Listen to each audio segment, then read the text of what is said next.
Χτες ήταν μια μέρα ντροπής για όλους τους Έλληνες. Για όλους ανεξαιρέτως.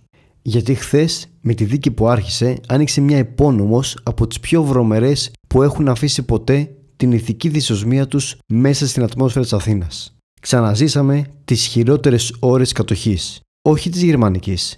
Μιλάμε για την ελληνική κατοχή. Οι τρεις ελληνικές κατοχικές κυβερνήσεις υπό τον αντιστράτηγο Γεώργιο Τσολάκογλου, τον καθηγητή ιατρικής Κωνσταντίνο Λογδοτόπουλο και τον πολιτικό Ιωάννη Ράλη συμμετείχαν στην κρατική συνεργασία με τους κατακτητές. Πολλοί άλλοι αξιωματούχοι από σώματα ασφαλείας συμμετείχαν επίσης, οικειοθελώς ή υποπίεση. Παρά το επίσημο αφήγημα ότι η συνεργασία περιοριζόταν σε μια μικρή μειοψηφία, η πραγματικότητα ήταν διαφορετική. Οι κυβερνήσεις αυτές έδειξαν ιδιαίτερο ζήλο στην καταπολέμηση της αντίστασης, παραδίδοντας συστηματικά κομμουνιστές πολιτικούς κρατούμενους στους Γερμανούς για εκτέλεση, ενώ σε πολλές περιπτώσεις οι ίδιες οι ελληνικές αρχές αναλάμβαναν τις εκτελέσεις. Εδώ, ελεύθερε ακόμα Αθήνε, Έλληνες, οι Γερμανοί εισβολείς ευρίσκονται εις τα πρόθυρα των Αθηνών. Αδέλφια, κρατήστε καλά μέσα στην ψυχή σας το πνεύμα του μετώπου. Ο εισβολεύς εισέρχεται με όλα στας προφυλάξεις εις την έρημον πόλην με τα κατάκλειστα σπίτια. Έλληνες, ψηλά τις καρδιές. 6 Απριλίου 1941. Τα στρατεύματα της ναζιστικής Γερμανίας περνούν τα βόρεια σύνορα της Ελλάδας. Στις 21 Απριλίου, ο Γεώργιος Τσολάκογλου υπογράφει τα πρώτα νομοθετικά διατάγματα υπό τις γερμανικές και ιταλικές αρχές κατοχής. Έλληνες δημοσιογράφοι αρχίζουν να εξυμνούν την ναζιστική Γερμανία και τη φασιστική Ιταλία. Στις 26 Απριλίου, ο Τσολάκογλου προτείνει τη δημιουργία μιας κυβέρνησης συνεργασίας. Οι Γερμανοί πιέζουν έντονα τους Ιταλούς συμμάχους τους να δεχτούν αυτή την πρόταση, παρόλο που οι Ιταλοί προτιμούν μια απευθείας στρατιωτική κατοχή χωρίς ελληνική κυβέρνηση, όπως στην Πολωνία. Η δημιουργία μιας ελληνικής κυβέρνησης συνεργασίας γίνεται κατόπιν εντολής του ίδιου του Αδόλφου Χίτλερ. Es muss so weit wie möglich die griechische Verwaltung genutzt werden und das Eingreifen der deutschen Dienste sollte vermieden werden.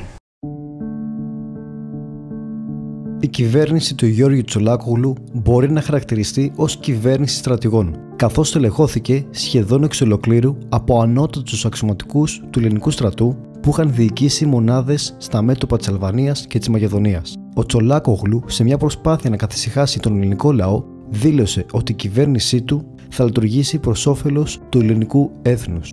Καθένας από εσάς θα αισθάνεται ότι υφίσταται ελληνικής κυβέρνησης, είτε ιστορικός και με όλα στα δυνάμεις.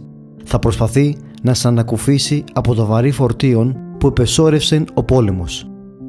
Η πρώτη κατοχική κυβέρνηση του Γεώργιου Τσολάκογλου απέτυχε να διατηρήσει την ισορροπία μεταξύ των ελληνικών συμφερόντων και των επιθυμιών των κατακτητών. Η δυσαρέσκεια του λαού και η πίεση των Γερμανών οδήγησαν στην αναζήτηση νέας ηγεσίας. Προσωρινός εγκαταστάτης ορίζεται ο Κωνσταντίνος Λογδοτόπουλος το Δεκέμβριο του 1942. Μία από τις προσωπικότητες που ξεχώρισαν στην κυβέρνηση Λογδοτόπουλου ήταν ο Αναστάσιος Ταβουλάρης. Χαρακτηρίζεται από τους Βρετανούς ως απόλυτα διεφθαρμένος, ηθικά και πολιτικά, που θα έκανε τα πάντα για την εξουσία. Ως πολιτικός προϊστάμενος των ελληνικών σωμάτων ασφαλείας, ο Ταβουλάρης πολεμά με φανατισμό το ελληνικό αντιστασιακό κίνημα. Υπό την κυβέρνηση του Λογδοτόπουλου η κατάσταση επιδεινώθηκε. Η αντίσταση κέρδιζε έδαφος. Οι Γερμανοί, θέλοντας μια πιο αποφασιστική αντιμετώπιση της αντίστασης, επέλεξαν τον Ιωάννη Ράλη για την ηγεσία της νέας κυβέρνησης τον Απρίλιο του 1943. Από την αρχή ο Ράλης δείχνει τις προθέσεις του, καθώς υπήρξε στο παρελθόν θερμός υποστηρικτής του βασιλικού θεσμού και προωθεί έναν αυστηρό νόμο που ορίζει ότι όποιος συμμετέχει στην αντίσταση θα τιμωρείται με θάνατο. Το έργο της καταστολής του ΕΑΜ ανατίθεται σε υψηλόβαθμα στελέχη της εποχής, τα οποία συνδέονταν από τον κοινό στόχο της καταπολέμησης των κομμουνιστών. Την ίδια στιγμή, ο τύπος συμμετείχε ενεργά. Δημοσιεύει συνεχώς άρθρα με τίτλο «Το αληθινό πρόσωπο του κομμουνισμού», τα οποία αναδεικνύουν το παρελθόν ενός συντάκτη, του Μανώλη Μανολέα, που ήταν παλιότερα βουλευτής του ΚΚΕ και πλέον δήλωνε ότι επέστρεψε στο υγιές κομμάτι της κοινωνίας. Ο Μανολέας δηλώνει ότι οι Έλληνες κομμουνιστές λειτουργούν ως πράκτορες της Σοβιετικής Ένωσης. Συνεπώς, ο αγώνας της ναζιστικής Γερμανίας είναι η μόνη ελπίδα για την Ελλάδα. Παράλληλα, το ραδιόφωνο σφραγίζεται για να αποτραπεί η λήψη σταθμού του εξωτερικού, ενώ ο ραδιοφωνικός σταθμός Αθηνών ενημερώνει τον ελληνικό λαό για τα εγκλήματα των ιαμικών οργανώσεων. Το Νοέμβριο του 1941, η κυβέρνηση Τσολάκογλου, για να μειώσει τον αριθμό των φυλακισμένων, αποφασίζει να απελευθερώσει προσωρινά κρατούμενους που έχουν εκτίσει μέρους ποινής τους, ακόμη και βαρυπινίτες.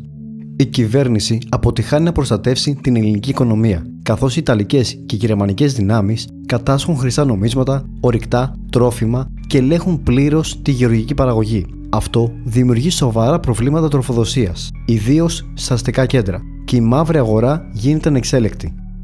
Μία από τις λύσεις που προτείνει η κυβέρνηση είναι εργασία στη Γερμανία. Την Πρωτομαγιά του 1942, το Ελληνικό Υπουργείο Εργασίας παρουσιάζει την εργασία στη Γερμανία ως μια μοναδική ευκαιρία, δημοσιεύοντας ανακοίνωση στις εφημερίδες. Όταν οι πρώτοι Έλληνες εργάτες επιστρέφουν στην Ελλάδα, αποκαλύπτουν τις άθλιες συνθήκες εργασίας και διαβίωσης στη Γερμανία. Ωστόσο, η ελληνική κυβέρνηση απαντά στους ισχυρισμούς αυτούς με την εξής δήλωση: όσον αφορά τους περαιτέρω ισχυρισμούς, ότι δηλαδή οι εργάτες κακοπερνούν, πρέπει να τονιστεί ότι πρόκειται περί καθαρού ψεύδους. Τα προβλήματα στον εργασιακό τομέα δεν αργούν να επηρεάσουν και το εσωτερικό της χώρας.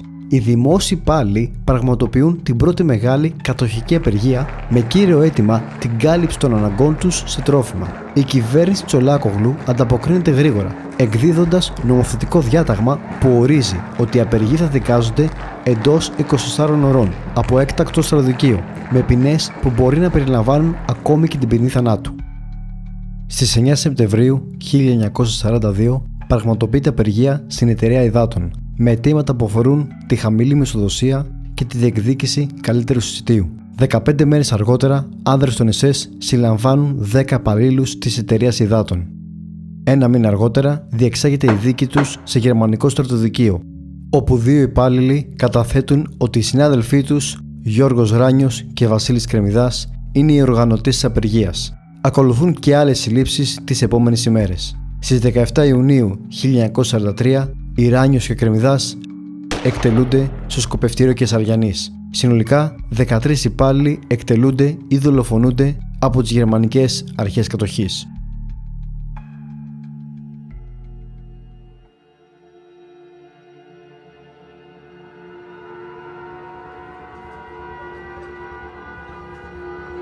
Την περίοδο εκείνη, οι γερμανικές αρχές στρατολογούν όλο και περισσότερους πολίτες για να πολεμήσουν κατά του κόκκινου στρατού, ειδικά μετά την ήττα του στο Στάλινγκραντ.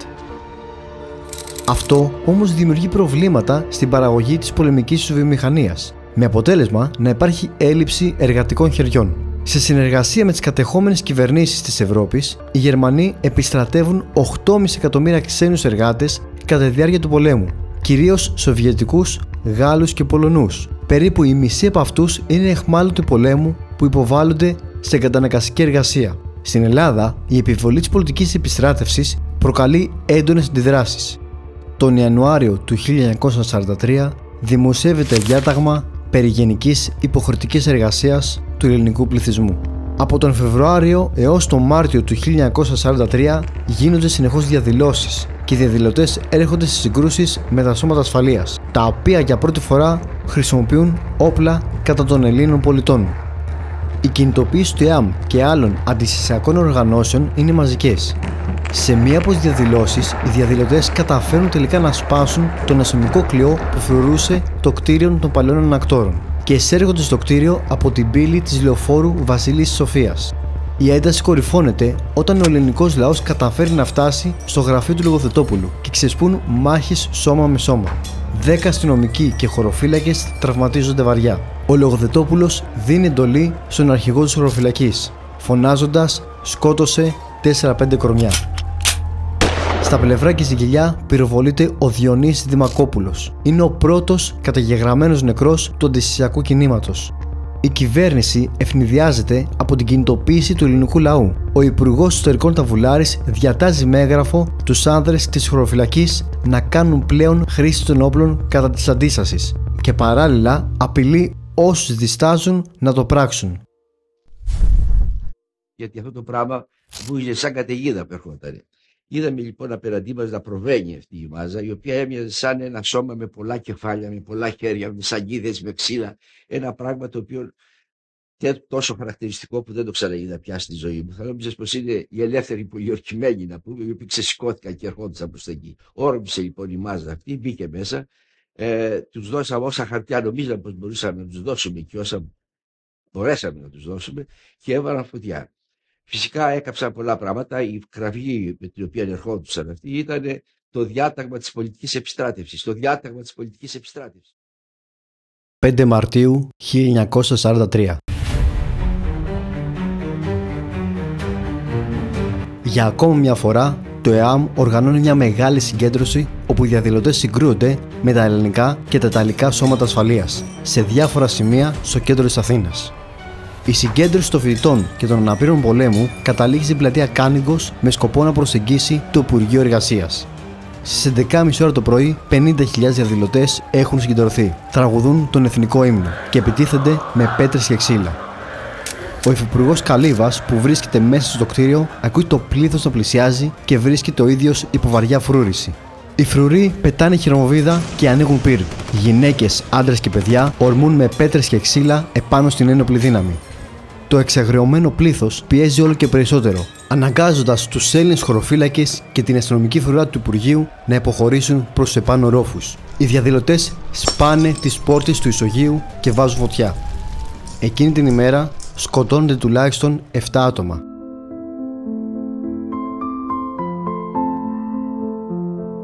Σε ορισμένες χώρες της Ευρώπης, οι κατεχόμενες κυβερνήσεις αντιδρούν διαφορετικά σε τέτοιες εξελίξεις.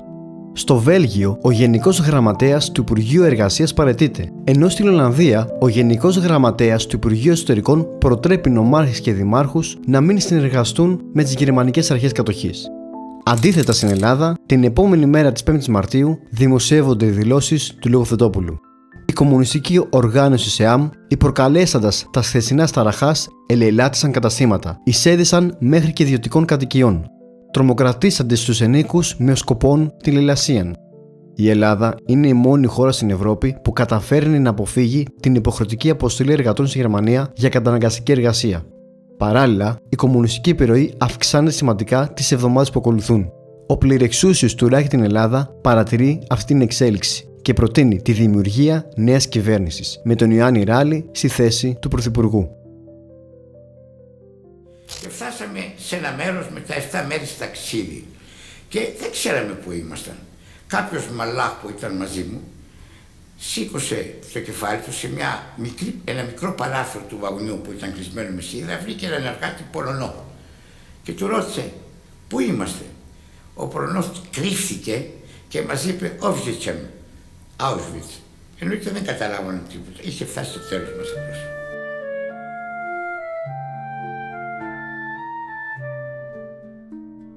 Καθώς οι κατοχικές κυβερνήσεις συνέχιζαν τη συνεργασία τους με τους κατακτητές, οι πολιτικές καταπίεσης δεν περιορίστηκαν αποκλειστικά στους αντισιακούς και τους πολιτικούς αντιπάλους. Τον Φεβρουάριο του 1943 φτάνουν στη Θεσσαλονίκη οι επικεφαλείς του Γραφείου Εβραϊκών Υποθέσεων της Γκεστάπο, υπό τις διαταγές του Αδόλφου Άιχμαν. Οι αποστολές των Εβραίων της Θεσσαλονίκης στα στρατόπεδα θανάτου ολοκληρώνουν τον Αύγουστο του 1943, με συνολικά 43.300 ανθρώπους να εκτοπίζονται. Στην Αθήνα, η άρνηση των Ιταλών να εφαρμόσουν τα μέτρα δίωξης των Εβραίων στη ζώνη τους έδωσε χρόνο στην εβραϊκή κοινότητα της πόλης να προετοιμαστεί και να λάβει μέτρα ασφαλείας. Ωστόσο, μετά τη συνθηκολόγηση της Ιταλίας και την ανάληψη του ελέγχου της Αθήνας από τις γερμανικές αρχές τον Οκτώβριο, η κατάσταση αλλάζει δραματικά. Οι γερμανικές αρχές διατάσσουν την εγγραφή των Εβραίων στα μητρώα της θρησκευτικής κοινότητας. Τους επιβάλλουν περιορισμό κυκλοφορίας. Όσοι παραβιάζουν τους κανόνες ή κρύβουν Εβραίους απειλούνται με εκτέλεση ή μεταφορά σε στρατόπεδα συγκέντρωσης. Η εφαρμογή των διαταγών ανατίθεται στην ελληνική αστυνομία. Παρά τις εντολές, η ελληνική αστυνομία βοήθησε στην προστασία των Εβραίων, εκδίδοντας εκατοντάδες ταυτότητες με χριστιανικά ονόματα. Η Αρχιεπισκοπή Αθηνών, με πρωτοβουλία του Αρχιεπίσκοπου Δαμασκηνού, συνεισέφερε επίσης, παρέχοντας πιστοποιητικά βάφτισης. Σημαντικό ρόλο στην προστασία των Εβραίων έπαιξε και ο Χειραβίνος Μπραζιλάη, ο οποίος συνεργάστηκε στενά με το ΕΑΜ για να διασώσει όσο το δυνατόν περισσότερους ανθρώπους.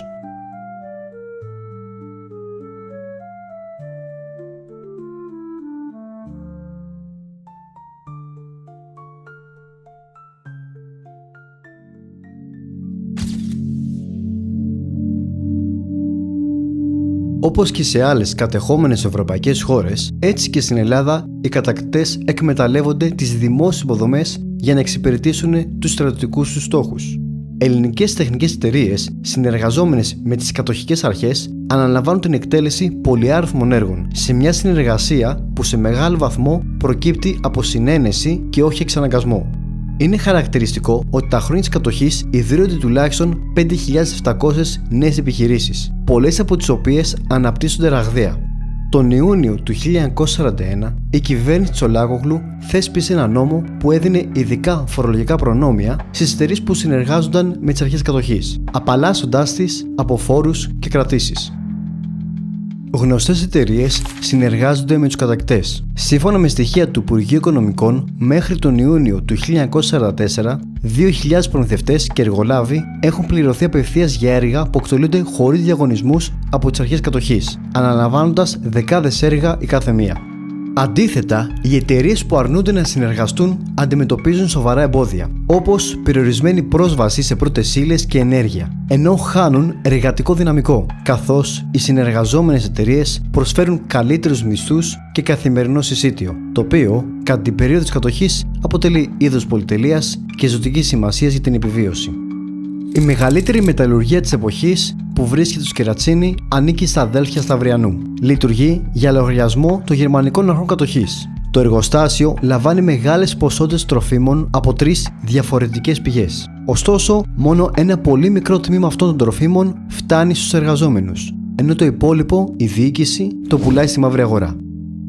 Οι εργάτες που ανήκουν στο εργατικό ΕΑΜ κινητοποιούνται και απαιτούν τη βελτίωση του συσιτίου. Προχωρούν επίσης σε διολευθορές στα μηχανήματα για να επιβραδύνουν την παραγωγή. Ιούνιος 1943. Έπειτα από κατάδοση, άνδρες των ΕΣΕΣ περικυκλώνουν το εργοστάσιο.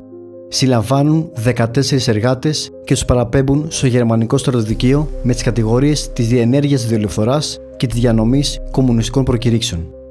Τον Αύγουστο του 1943, 7 εργάτες στέλνονται για καταναγκαστική εργασία στη Γερμανία, χωρίς να υπάρχουν στοιχεία για την τύχη τους. Στο σκοπευτήριο της Κεσαριανής εκτελούν 4 εργάτες. Ο νομικός σύμβολος της εταιρείας επισκέπτεται τις οικογένειες των θυμάτων, προσφέροντάς τους χρηματικά ποσά και ένα ακίνητο, με αντάλλαγμα να υπογράψουν ότι οι αδελφοί Σταυριανοί δεν ευθύνονται στις εκτελέσεις. Καμία οικογένεια δεν υπογράφει. Αργότερα, μετά την απελευθέρωση, στο δικαστήριο αποδίδονται ευθύνες για την κατάδοση των εργατών στον εργοδηγό του εργοστασίου, ο οποίος είχε ήδη εκτελεστεί από την όπλα. Η δίκη όμως που ξεχώρισε και έμεινε γνωστή ως δίκη του Κολονακίου αφορούσε 8 κατηγορούμενους, πολιτικούς μηχανικούς που προέρχονταν από την μεγαλοστική τάξη της Αθήνας. Ανάμεσά τους βρισκόταν και το βαρύ όνομα του Μιχάλη Αβέροφ. Στις εφημερίδες της κατοχής καταγράφηκαν αγορές 6 ακινήτων, μία στο όνομα του Μιχάλη Αβέροφ και 5 στο όνομα της γυναίκας του. Παρά τις βαριές κατηγορίες που προέκυψαν από τις καταθέσεις των μαρτύρων, η κατάσταση για τον Μιχάλη Αβέροφ άλλαξε δραματικά όταν κατατέθηκαν 3 έγγραφα από τις Βρετανικές αρχές. Αυτά τα έγγραφα πιστοποιούσαν ότι Αβέροφ δρούσε για λογαριασμό των συμμάχων με σκοπό την οργάνωση κατασκοπίας και σαμποτάζ κατά του εχθρού. Αθώθηκαν επίσης όλοι οι υπόλοιποι κατηγορούμενοι, εκτός από έναν, αλλά αποφυλακίστηκε την επόμενη χρονιά. Εν τούτοις, τα ακίνητα που αποκτήθηκαν κατά τη διάρκεια της κατοχής σε ακριβές περιοχές Αθήνας δεν απασχόλησαν το δικαστήριο. Το κύριο κριτήριο για τους δικαστές δεν ήταν εάν ο κατηγορούμενος συμμετείχε σε έργα για λογαριασμό των κατακτητών, αλλά αν το έκανε αυτό επανειλημμένα με σκοπό τον πλουτισμό, προκαλώντας ζημιά στον ελληνικό λαό.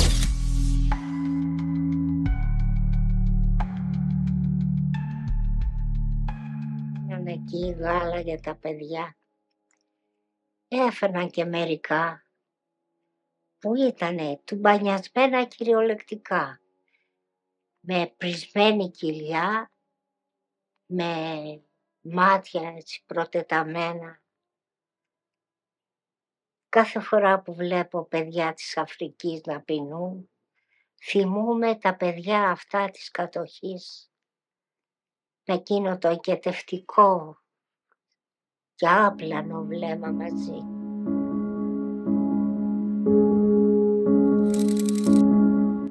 Στην Ελλάδα, η μαύρη αγορά έγινε ένα από τα κύρια εργαλεία συνεργασίας με τους κατακτητές και προκάλεσε τεράστια ανακατανομή πλούτου. Οι κάτοικοι της Αθήνας και του Πειραιά, λόγω του λοιμού, αναγκάστηκαν να πουλήσουν περίπου 58.000 ακίνητα για να αγοράσουν τρόφιμα σε εξωφρενικές τιμές.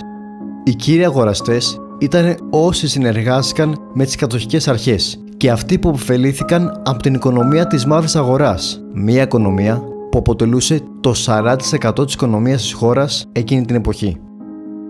Κατά τη διάρκεια της κατοχής, η διανομή τροφίμων έγινε αντικείμενο συνεργασίας ανάμεσα στους κατακτητές και τους τοπικούς εμπόρους. Η έλλειψη τροφίμων συνδέθηκε κυρίως με τη στέρηση του λαδιού, καθώς μεγάλο μέρος παραγωγής δεσμευόταν για τις ανάγκες των στρατών κατοχής ή εξαγόταν στη Γερμανία. Την εκμετάλλευση του ελληνικού λαδιού ανέλαβαν μια ομάδα εμπόρων από την Κρήτη και τη Μυτιλήνη, με επικεφαλής τον Νικόλαο Τερζόγλου, ο οποίος αναφερόταν ως εμπορικός αντιπρόσωπος γερμανικών εταιριών.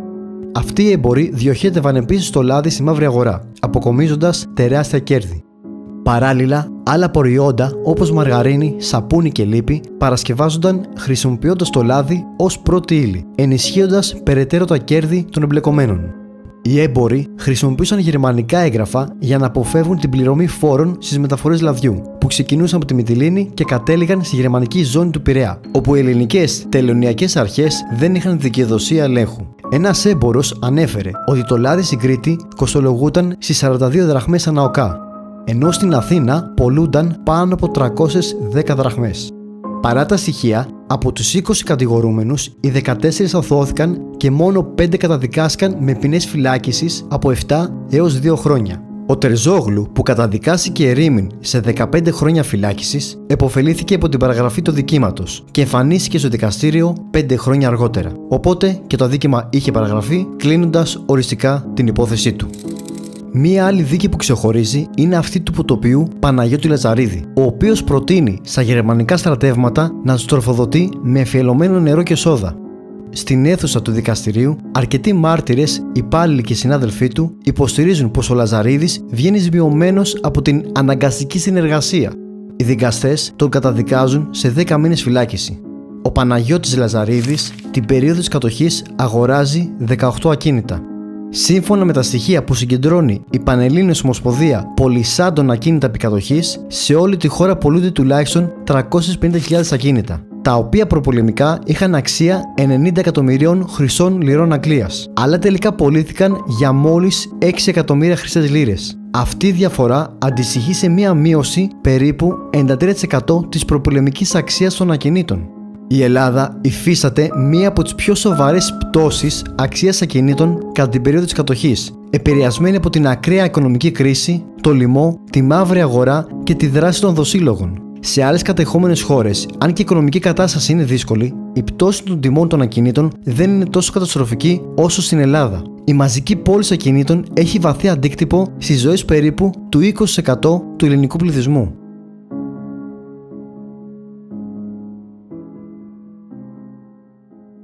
Εκείνο που ήταν πραγματικά σου προκαλούσε φρίκη και αηδία ήταν το γεγονός ότι έβλεπες και Έλληνες ντυμένους με την τίμια στολή του Έλληνα αξιωματικού να περιφέρονται μεταξύ μας όργανα των Γερμανών και γύρω γύρω μια ζώνη ασφαλείας, να πούμε, από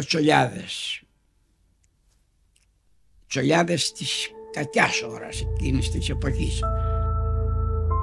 Κατά την περίοδο της κατοχής, διάφορες ελληνικές εθνικοσοσιαλιστικές και φασιστικές οργανώσεις δραστηριοποιήθηκαν στην Αθήνα και τον Πειραιά, είτε ανεξάρτητα είτε σε συνεργασία με τις γερμανικές και ελληνικές αρχές, στρεφόμενες κατά της αντίστασης και της εβραϊκής κοινότητας.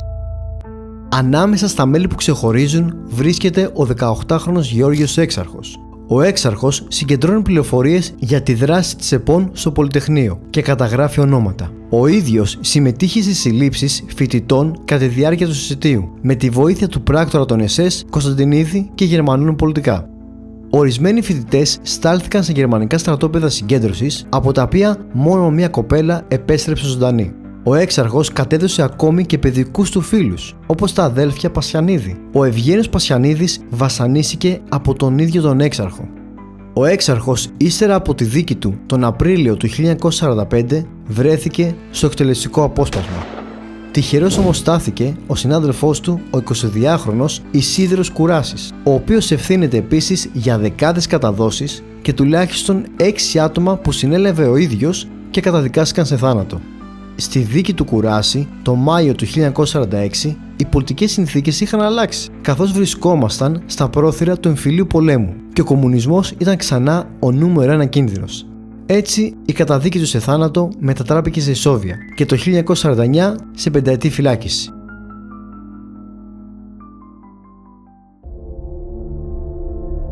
Μια άλλη αντικομμουνιστική ομάδα που ξεχώρισε είναι αυτή της Ελένης Βαζακοπούλου και του Κωνσταντίνου Τσατσαρώνη. Το ζευγάρι κατέδωσε πολλά ονόματα μελών του ΕΑΜ. Ο Κωνσταντίνος Τσατσαρώνης χαρακτηρίστηκε ως ένας από τους σημαντικότερους Έλληνες πράκτορες των ΕΣΕΣ. Ξεκίνησε τη δράση του ως πράκτορας των Ιταλών στην Καλαμάτα και μετά από πολλές καταδόσεις μελών του ΕΑΜ αναγκάστηκε να μετατεθεί στην Αθήνα. Τον Δεκέμβριο του 1943, 9 και 4 το πρωί, άνδρες των ΕΣΕΣ κάνουν έφοδο στο Υπουργείο Γεωργίας, αναζητώντας τον διευθυντή Σταύρο Αντωνιάδη, ο οποίος είναι στέλεχος της Ένωσης Λαϊκής Δημοκρατίας, ένα από τα πολιτικά κόμματα που συμμετέχουν στο ΕΑΜ. Το συλλαμβάνουν. Και 2 μέρες μετά, 2 άνδρες με μαύρες δερμάτινες γκαμπαρδίνες και 2 Έλληνες καταφθάνουν στο κεντρικό κτίριο της Εθνικής Τράπεζας, αναζητώντας αυτή τη φορά τον αριστομένη Τσιγάρα. Η σύζυγός του, Αδριανή, μαζί με άλλους εργαζόμενους προσπαθούν να τον ειδοποιήσουν. Συλλαμβάνεστε για εχθρικές πράξεις εναντίον του Τρίτου Ράιχ. Λίγες μέρες αργότερα, οι ΕΣΕ συλλαμβάνουν και άλλους 2 συνεργάτες. Όλοι οδηγήθηκαν στο σκοπευτήριο Κεσαριανής. Τουλάχιστον άλλα 5 άτομα εκτελέστηκαν ύστερα από τις καταδόσεις του ζεύγους.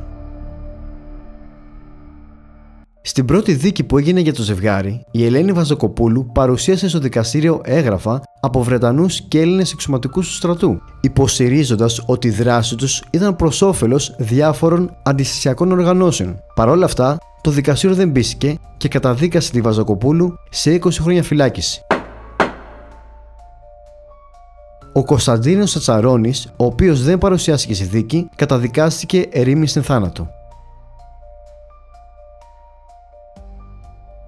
Η επίοικια του δικαστηρίου σε τέτοιες περιπτώσεις δεν περιορίστηκε μόνο στο ζευγάρι. Ανάλογη αντιμετώπιση είχε και ο Ιάσονας Μαδηλάρης, ένας από τους πιο σκληρούς βασανιστές των ΕΣΕΣ, που δρούσε στο κτίριο του οδού Μέρλιν στο Κολονάκι. Ένα από τα θύματά του που κατάφερε να επιβιώσει περιγράφει τις φρικαλαιότητες που υπέστη. Ο Βαγγέλης Βασιλάτος, φοιτητής νομικής και γραμματέας της ΕΠΟΝ, συλλαμβάνεται τον Ιούνιο του 1944, ενώ επιστρέφει σπίτι του μαζί με τον φίλο του, τον Σταύρο Καρά. Καταδιώκονται από χωροφύλακες με πολιτικά και αφού συλλαμβάνονται, παραδίδονται την επόμενη μέρα στα ΕΣΕΣ, στην οδό Μέρλιν, όπου τους υποδέχεται ο Μανδυλάρης. Στο κτίριο αυτό, οι κρατούμενοι υφίστανται φρικτά βασανιστήρια, με το λιγότερο που τους περιμένει να είναι το ξυλοκόπημα μέχρι λιποθυμίας. Ο Βαγγέλης Βασιλάτος βρίσκεται γυμνός και ζαλισμένος από τα χτυπήματα στο κεφάλι. Ένας από τους ανακριτές τον ρωτά ειρωνικά: «Έχεις πετάξει ποτέ με αεροπλάνο?» Φυσικά εγώ δεν είχα πετάξει τότε ποτέ με αεροπλάνο και του απάντησα με μια εντελώς φυσιολογική απάντηση: όχι. Μου λέει: καλά, θα πετάξεις τώρα. Και πραγματικά με περνάνε μέσα σε ένα μεγάλο δωμάτιο, όπως ήταν αυτά τα ψιλοτάβανα δωμάτια του παλιού αυτού αρχοντικού που ήταν στεγασμένα τα ΕΣΕ στην οδόν Μέρλιν, τελείως γυμνό, που μόνο σε μια γωνιά του βρισκόταν ένα μικρό γραφείο που καθόταν ένας Γερμανός στρατιώτης και έγραφε σαν να μην συμβαίνει τίποτα, ακούγοντας και κάποιο ραδιόφωνο. Ταυτόχρονα εκείνοι μου πιάσανε τα χέρια, μου τα στρίψανε ανάποδα, μου τα γύρισαν προς την πίσω μεριά, σε αυτή την κατεύθυνση, μου πέρασαν τις χειροπέδες στα 2 χέρια και εν συνεχεία, τραβώντας το σκοινί της τροχαλίας, ανέβηκε και το κορμί ολόκληρο έπαψε να πατάει κάτω στο έδαφος, απογειώθηκε κατά κάποιο τρόπο από το έδαφος και κρεμάστηκε από την τροχαλία που ήταν στο κέντρο του δωματίου. Κρεμασμένος όπως ήμουν εκεί πέρα, άρχισαν να με δέρνουν και να με δέρνουν κατά τρόπο εξαντλητικό. Το κορμί άρχισε να με πονάει φοβερά, ενώ ταυτόχρονα μία αγωνία σε καταλάμβανε και έτρεχε ο υδρότας ποτάμι. Στο διάστημα αυτό, εγώ από ό,τι υπολόγισα, δεν ξέρω πώς θυμάμαι, αυτό το νούμερο μου έχει κολλήσει, λιποθύμησα περίπου 17 φορές. Όμως, σε μια από τις. Στα ενδιάμεσα αυτών των βασανιστήριων, των λιποθυμιών, της επαναφοράς των αισθήσεων και του ξανά του ξύλου κτλ. Που εντωμεταξύ το κορμί μου είχε γίνει μια μαύρη πληγή από τα σκισίματα, από το σειρματόσκηνο και από τους βούρδουλες και από τα κλόμπς που βαράγανε. Ένας Γερμανός άρχισε το εξής βασανιστήριο, είναι γνωστό αυτό το πράγμα και το ξέρουν, άρχισε με ένα χάρακα μεταλλικό να χτυπάει το γεννητικό μου όργανο. Και μόλις έτσι διηγέρθη το όργανο, με το σειρματόσκηνο του δίνουν 2-3 δυνατές, καταξεσκίζεται κομμάτια και άρχισε να τρέχει αίμα. Εν συνεχεία παίρνουν μία εφημερίδα και άρχισαν λοιπόν να καίνε τα σημεία αυτά. Αφού σιγά σιγά κάηκε ολόκληρη εφημερίδα, στρίψανε δεύτερη εφημερίδα, την ανάψανε και αυτήν και τη συνεχίσανε να καίνε. Ύστερα από αυτό και τους πόνους που ένιωθα, ούτε και για να λιποθυμίσω δεν μπορούσα, γιατί ο πόνος ήταν τόσος που δεν μ' άφηνε να λιποθυμίσω. Αφού είδανε και απόδανε ότι ούτε και με αυτόν τον τρόπο δεν μπόρεσαν να αποσπάσουν την παραμικρότερη ομολογία, απομένανε, γιατί η σταθερή και μόνιμη απάντησή μου ήταν δεν ξέρω, δεν έχω υπόψη μου. Τελικά, και αφού όπως προείπα είχα περάσει περίπου 1 ώρα από την ώρα που είχε αρχίσει το βασανιστήριο, με κατέβασαν και μόλις με κατέβασαν εγώ σωριάστηκα κάτω, διότι και τα χέρια μου και τα πόδια μου και ολόκληρο το κορμί μου δεν ήταν σε θέση ούτε για να σταθώ όρθιος, παρά το γεγονός ότι ήμουνα μόνο 18 χρονών την εποχή εκείνη.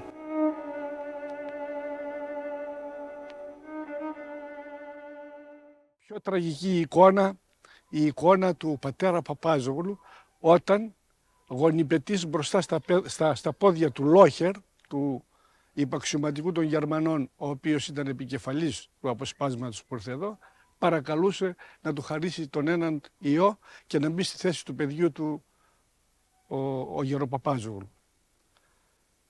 Ο Λόχερ είπε «Γέρο, φίδια γέννησες, κομμουνιστάς γέννησες» και τον εκλώτησε. Η μόνη μου σκέψης ήτο η δίωξη των κομμουνιστών, ήτινες ήσαν εχθροί της πατρίδος, ουδεμίαν συνεργασίαν είχον με τους Γερμανούς. Η φράση που αποδίδεται στον διευθυντή της ειδικής ασφάλειας της ελληνικής βασιλικής χωροφυλακής, υποστράτηγο Αλέξανδρου Λάμπου, ενσαρκώνει το ιδεολογικό κίνητρο της ελληνικής κρατικής καταστολής. Η ειδική ασφάλεια, υποκείμενη στην ελληνική βασιλική χωροφυλακή, κατά τη διάρκεια της κατοχής έπαιξε κεντρικό ρόλο στην παρακολούθηση, στη σύλληψη, στον βασανισμό και εκτέλεση κομμουνιστών πολιτικών κρατουμένων. Συχνά η χωροφυλακή παρέδιδε τους κρατούμενους στους Γερμανούς για εκτέλεση, όπως συνέβη τον Απρίλιο του 1941, όταν παραδόθηκαν 1849 κομμουνιστές που είχαν φυλακιστεί κατά τη διάρκεια της δικτατορίας του Ιωάννου Μεταξά. 21 Ιουλίου 1944. 2 λεωφορεία με μέλη του ΕΑΜ μεταφέρονται από τα κρατητήρια του ξενοδοχείου Κρυστάλ στις φυλακές Χατζικώστα. Μόλις κατεβαίνουν κρατούμενοι από το δεύτερο λεωφορείο και παρατάσσονται στο προαύλιο, ακούγεται ένας πυροβολισμός. Ο Σάββας Απαλόπουλος, φοιτητής και μέλος του ΕΑΜ, πέφτει νεκρός. Ο ταγματάρχης της χωροφυλακής σπέβδει στο σημείο και ρωτά ποιος πυροβόλησε τον κρατούμενο. Ο χωροφύλακας Γεώργιος Βασιλιάδης απάντησε ότι ήταν εκείνος που τον πυροβόλησε, διότι, όπως ισχυρίστηκε, ο Απαλόπουλος είχε σκοτώσει τον αδερφό του. Ο ταγματάρχης του σφίγγει το χέρι και οι υπόλοιποι χωροφύλακες τον αγκαλιάζουν και τον συγχαίρουν για την πράξη του. Ωστόσο, αργότερα αποκαλύπτεται ότι ο αδερφός του Βασιλιάδη δεν είχε δολοφονηθεί και ήταν ζωντανός. Παρόλα αυτά, στις μεταπολεμικές δίκες ο Βασιλιάδης αθωώθηκε λόγω αμφιβολιών. Τον Βασιλιάδη τον συναντάμε επίσης στα κρατητήρια του ξενοδοχείου Κρυστάλ, όπου ξυλοκόπησε το 19χρονο φοιτητή νομικής Κώστα Ρέπα. Μια ώρα το κτυπούσε αυτό το μάρι και δεν μπόρεσα να το αποτελειώσω. Ο Ρέπας άντεξε τα σκληρά βασανιστήρια για ένα ολόκληρο 24ωρο. Ο πατέρας του πήγε στο γραφείο της ειδικής ασφάλειας να ρωτήσει για την τύχη του γιού του. Δυστυχώς, κύριε Ρέπα, δια το πρόσωπο που έχεις έλθει δεν υπάρχει, διότι είχε το θράσος και έτσι το είχα τελειώσει στο ξύλο. Σηκώθηκε και έδωσε μια κλωτσιά στο χωροφύλακα. Τότε έδωσε εντολή να το σκοτώσουν. Η διαφορά μεταξύ των Γερμανών και Ελλήνων βασανιστών ήταν η διάρκεια των βασανιστήριων. Οι Γερμανοί βασάνιζαν για μέρες, ακόμα και εβδομάδες, με σκοπό την απόσπαση πληροφοριών. Αντίθετα, στα χέρια της ειδικής ασφάλειας, οι αντιστασιακοί συχνά πέθαιναν την ίδια μέρα της σύλληψής τους. Χαρακτηριστική είναι η περίπτωση της Ηλέκτρας Αποστόλου, υψηλόβαθμος τέλεχος του ΚΚΕ. Παρότι οι αρχές θα μπορούσαν να αποσπάσουν πολύτιμες πληροφορίες, η Αποστόλου πέθανε από τα βασανιστήρια λίγες ώρες μετά τη σύλληψή της. Τουλάχιστον 21 άτομα της αντίστασης είναι καταγεγραμμένοι ως νεκροί από τα βασανιστήρια που υπέστησαν στα χέρια των ανδρών της ειδικής ασφάλειας. Ωστόσο, ο ακριβής αριθμός των πτωμάτων που πετάχτηκαν σε διάφορους δρόμους της Αθήνας παραμένει άγνωστος.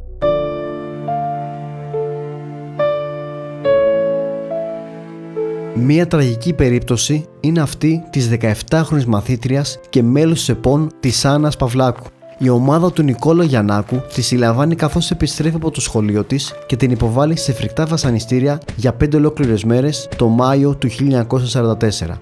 Πρώτα στα κεντρικά των ΕΣΕΣ στην οδό Μέρλιν και στη συνέχεια ετοιμοθάνατοι τη μεταφέρουν κοντά στη λίμνη Κουμουνδούρου.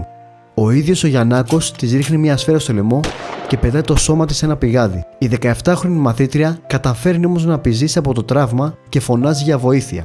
Μεταφέρεται στο Γενικό Κρατικό Νοσοκομείο, αλλά το ίδιο βράδυ άγνωστοι ειδοποιούν τους Γερμανούς, οι οποίοι τη συλλαμβάνουν και τη στέλνουν στο στρατόπεδο συγκέντρωσης του Χαϊδαρίου, όπου εκεί τοποθετείται σε αυστηρή απομόνωση.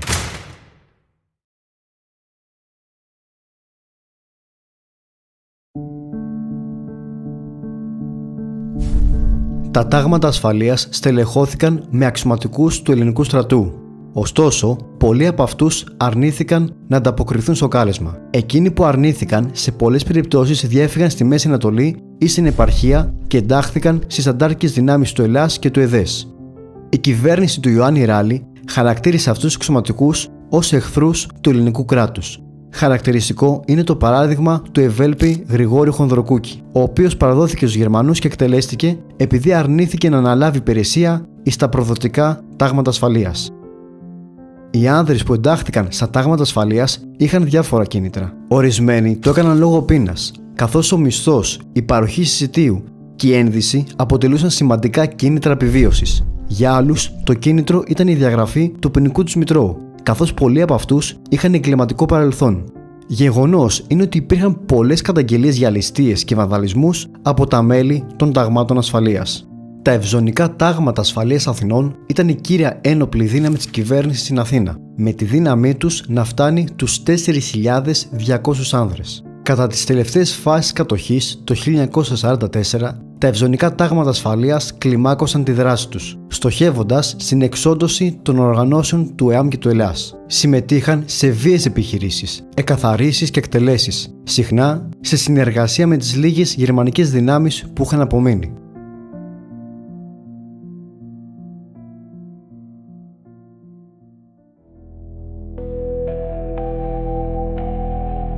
Η ελληνική κυβέρνηση ξεκινά μια σειρά από μαζικές επιχειρήσεις που περιλαμβάνουν έρευνες σε σπίτια, αποκλεισμούς περιοχών και ομαδικές εκτελέσεις. Αυτές οι επιχειρήσεις γίνονται γνωστές ως τα μπλόκα της κατοχής.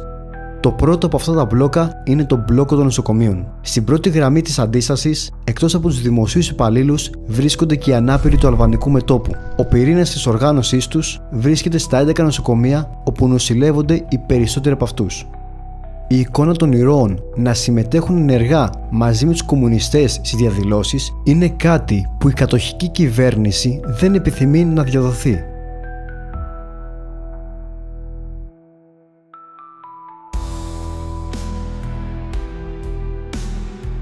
«30 Νοεμβρίου 1943. Τα ξημερώματα, τα τάγματα ασφαλείας της χωροφυλακής και το μηχανοκίνητο τμήμα της αστυνομίας των πόλεων περικυκλώνουν όλα τα νοσοκομεία της Αθήνας. Οι τσολιάδες εισβάλλουν με βία. Χρησιμοποιώντας κλωτσίες και μπουνιές, συλλαμβάνουν περίπου 1.500 ανάπηρους πολέμου, τους οποίους μεταφέρουν στις φυλακές Χαντζικώστα. Λίγες ώρες αργότερα, ο Ιωάννης Ράλης δηλώνει: «Επειδή τα νοσοκομεία είχαν καταληφθεί από κομμουνιστές δίθεν ανάπηρους, αποφασίσαμε να τα πολιορκήσουμε δια των κρατικών οργάνων της τάξεως, καθώς είχαν μεταβληθεί εις άντρα ληλασίας, κακοήθειας, διαρπαγής και αναρχίας. Η επιχείρηση στέφθηκε με επιτυχία, με την απομάκρυνση των αναρχικών, δημιουργώντας με αυτόν τον τρόπο ελεύθερες θέσεις στα νοσοκομεία ώστε να νοσηλεύονται οι πολίτες που πραγματικά έχουν ανάγκη. Στις 16 Δεκεμβρίου 1943, 20 συλληφθέντες από τον μπλόκο οδηγούνται έξω από το στρατόπεδο συγκέντρωσης Χαϊδαρίου.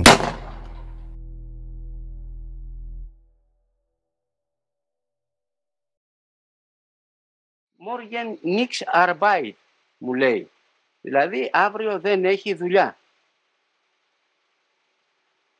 Του λέω εγώ Βάρουν Πάουλ ήταν το όνομά του, του λέω Βάρουν Πάουλ, γιατί δεν έχει δουλειά?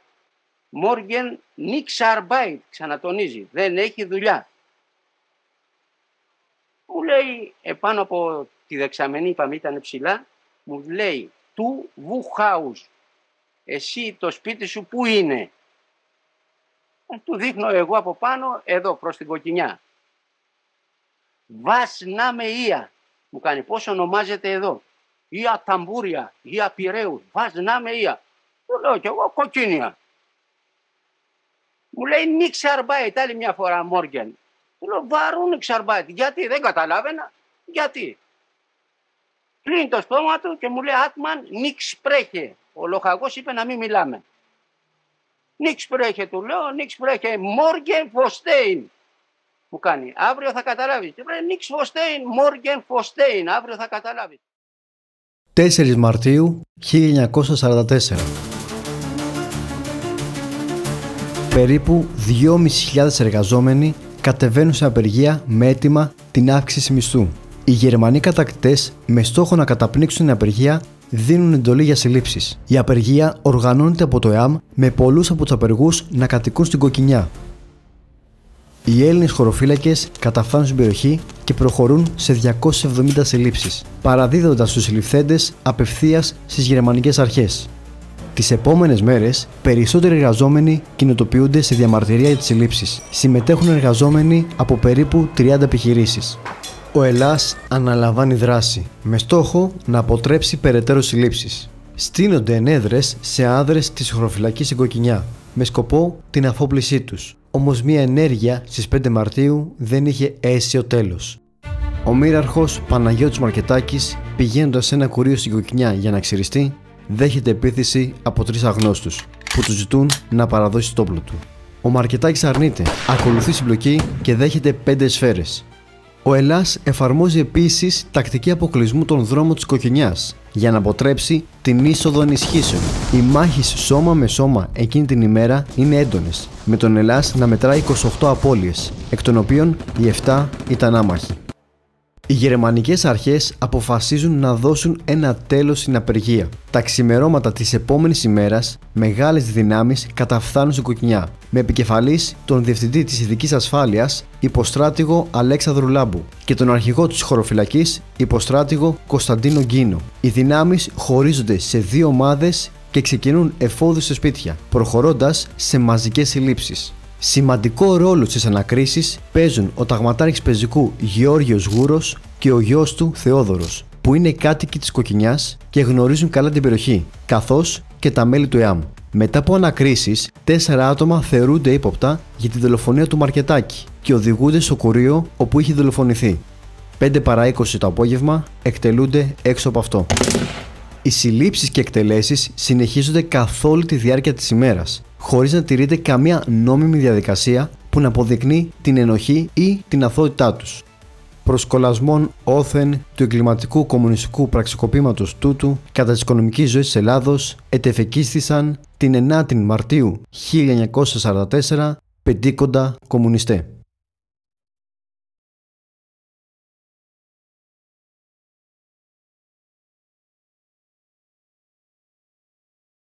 Τα μπλόκα τα περιμέναμε. Ακούγαμε διάφορες φήμες, ερχόντουσαν διάφορες πληροφορίες και είχαμε πάντοτε μια μεγάλη ανησυχία. Ακούγαμε για την Κεσαριανή, ακούγαμε για την Καλογρέζα και οπωσδήποτε περιμέναμε ότι κάποια μέρα θα χτυπήσουν και την Κοκκινιά. Ειδικά μετά από τις 7 του Μάρτη, από τη μάχη της Κοκκινιάς, όλοι περιμέναμε. Περιμέναμε ότι κάτι θα γίνει, χωρίς να ξέρουμε βέβαια πότε και πού. Μετά το αιματηρό μπλόκο της Κοκκινιάς, οι γερμανικές δυνάμεις και οι συνεργάτες τους συνέχισαν με αμύωτη ένταση την καταδίωξη. Ο φόβος και η βία έγιναν καθημερινότητα σε πολλές περιοχές της Αθήνας και του Πειραιά, με τα μπλόκα να διαδέχονται το ένα μετά το άλλο.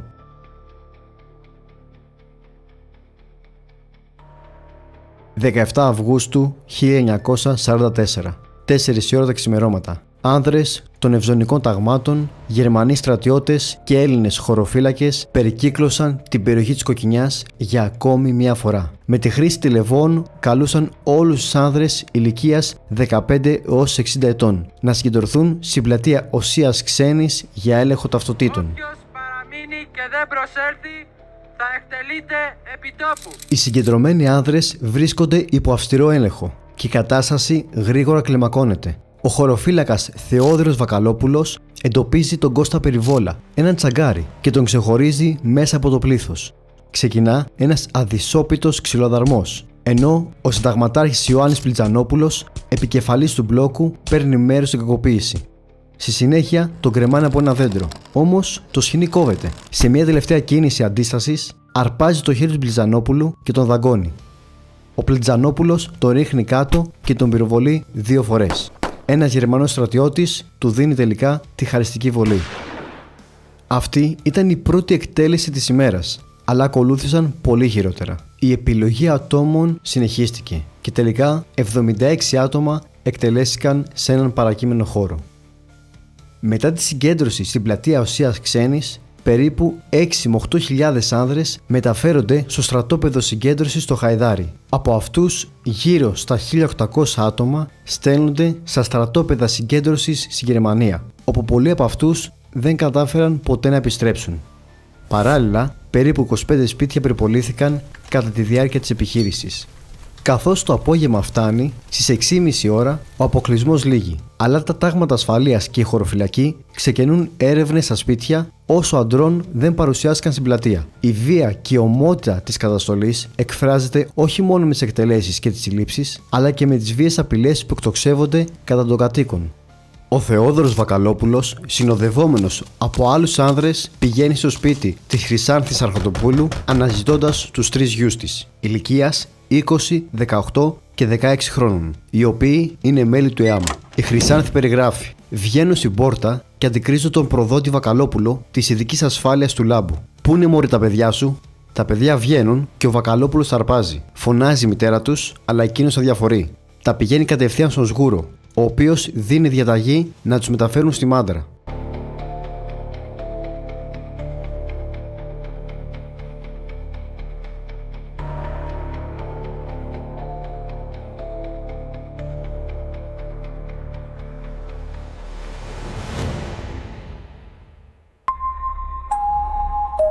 Ο Ιωάννης Πλιτζανόπουλος, παρά τις μαρτυρίες 5 ατόμων που τον είδαν πυροβολή τον Περιβόλα, αθώθηκε λόγω αμφιβολιών.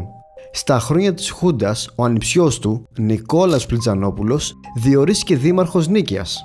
Τον Αύγουστο του 1968 τοποθέτησαν στην πλατεία Οσίας Ξένης αναμνηστική πλάκα με την εξής επιγραφή: «Προδότε και μασκοφόροι κομμουνιστέ, εαμείτε ελασίτε».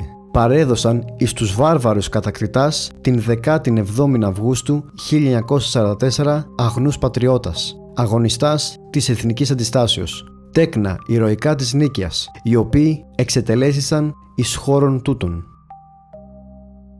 Για περίπου 5 χρόνια, από το 1945 έως το 1949, οι αίθουσες των ειδικών δικαστηρίων γέμισαν με μαρτυρίες για πρωτόγνωρα και μαζικά εγκλήματα κατά την κατοχή. Εγκλήματα που τελικά έμειναν σχεδόν ατιμόρυτα. Οι μηνύσεις που υποβλήθηκαν στην Αθήνα και τον Πειραιά αφορούσαν περισσότερα από 20.000 άτομα. Ωστόσο, από αυτούς περίπου 300 τιμωρήθηκαν με μικρές ποινές, ενώ μόνο 2 άτομα οδηγήθηκαν στο εκτελεστικό απόσπασμα.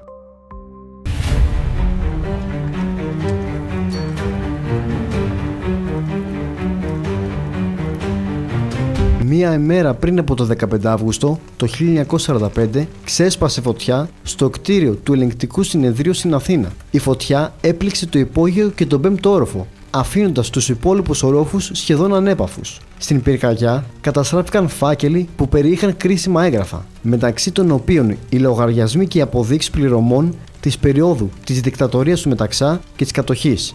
Πάνω από το 80% των υποθέσεων δεν έφτασε ποτέ σε δίκη, καθώς τέθηκαν στο αρχείο ήδη από το στάδιο της προανάκρισης. Πολλές από αυτές τις περιπτώσεις αφορούσαν οικονομικούς δοσύλλογους, που όπως αποδείχτηκε είχαν τη δυνατότητα να δωροδοκούν δικαστές.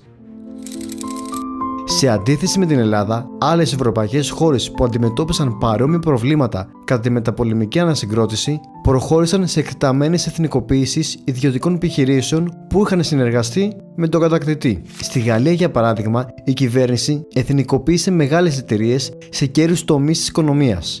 Η κατάσταση στα ελληνικά δικαστήρια, ειδικά στις περιπτώσεις καταζητούμενων ανδρών των τοπικών ομάδων ασφαλείας και των ταγμάτων ασφαλείας, ακολούθησε μια συγκεκριμένη γραμμή υπεράσπισης. Όσοι πολέμησαν κατά της αντίστασης του ΕΑΜ Ελλάς κατά τη διάρκεια της κατοχής, ισχυρίζονταν ότι όχι μόνο δεν συνεργάστηκαν, αλλά έδρασαν πατριωτικά, σώζοντας τη χώρα από τον κομμουνισμό.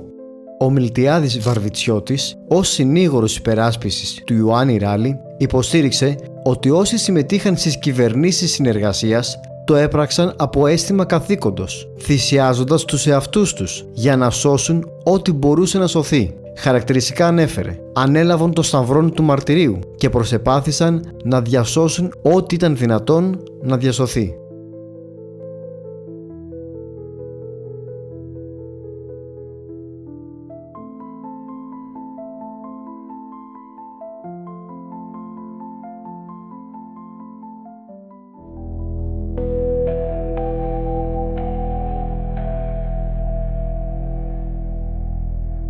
Ο ελληνικός εμφύλιος πόλεμος που ακολούθησε την κατοχή αποτελεί μία από τις πιο διχαστικές περιόδους της ελληνικής ιστορίας, γεμάτη με τραγικές αντιφάσεις και αναπάντητα ερωτήματα.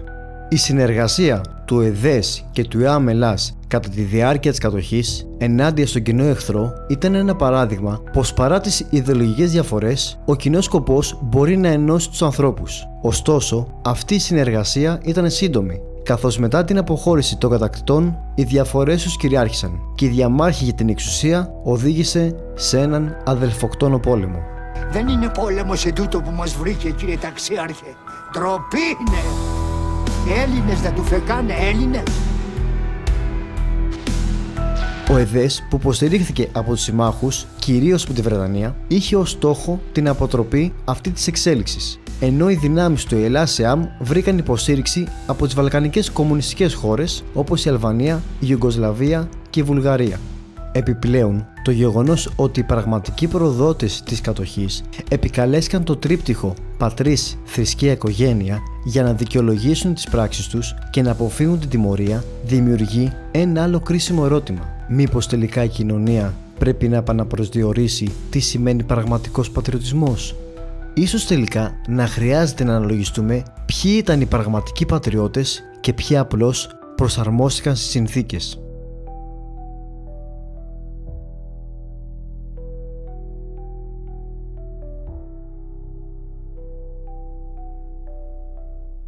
Θέλω να σας παροτρύνω να κάνετε μια ερώτηση.